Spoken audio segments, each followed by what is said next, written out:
Здравейте! В това видео ще ви покажа как да си направите този много лесен и подходящ за есента маникюр.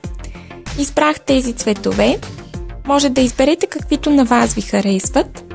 На котрето нанасям от този златен брокат, на безименният пръст от прасковения цвят и на всички останали от този тъмно червен цвят, много подходящ за есента.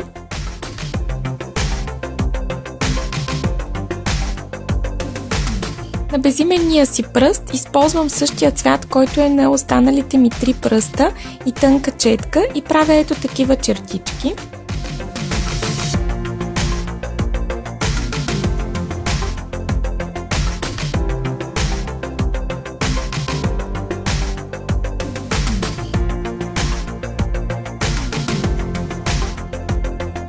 След това отново с тънката четка вземам от броката, който е на кутрето ми, и поставям по една тънка чертичка под всяка от тъмно-червените.